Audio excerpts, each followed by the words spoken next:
দেখো রোজকার মতো খেতে বসে পড়লাম আমি আর মলিনা বহুদিন প্রায় 15 দিন মতো ও আসেনি, মানে ওর যেহেতু শাশুড়ি মারা গেছিলো তো আমি তো একাই খেয়েছি। তো আজ দেখো আমি আর মলিনা খেতে বসে গেলাম। ঠিক আছে, এই চলো আমি কি কি দিয়ে খাবো সেটা তোমাদেরকে দেখাই। দেখো শাক ভাজা করেছি, ঠিক আছে, শাক ভাজা। মলিনা তো খাবে না এইসব শাক ভাজা, ভেন্ডি ভাজা ওর খাওয়া বারণ, ডাক্তার না করেছে।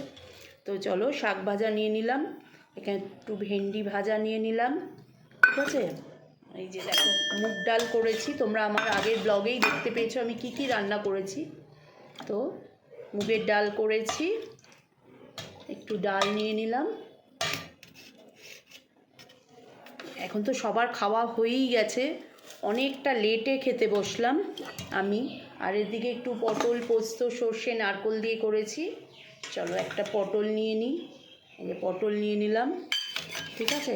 আর আছে কাতলা মাছের কালিয়া, ঠিক আছে। কাতলা মাছের লেজা খাবো, মেয়েকে বললাম, আমার মেয়ে মাছের লেজা খেতে ভীষণ ভালোবাসে, তো লেজাটা খাবে না, বললো না আমি এত বড় লেজা খাবো না, তুমি খেয়ে নিও, ঠিক আছে। তো চলো ওর বাবাও বললো হ্যাঁ তুমিই খেয়ে নিও, বললাম ঠিক আছে তাহলে আজকে আমি খেয়ে নেবো। এই হচ্ছে আজকে আমার লাঞ্চের থালি, দেখতে পাচ্ছ লেজাটা দেখো।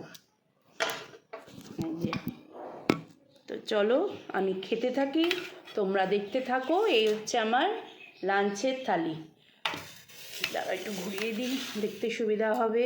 এই যে এখানে সব কিছু আছে, ডাল আছে, ভাজা আছে, শাক ভাজা আছে, ভেন্ডি ভাজা আছে। তো চলো আমি খেতে শুরু করি, তোমরা দেখতে থাকো। টাটা, আবার পরের একটা ব্লগে দেখা হবে।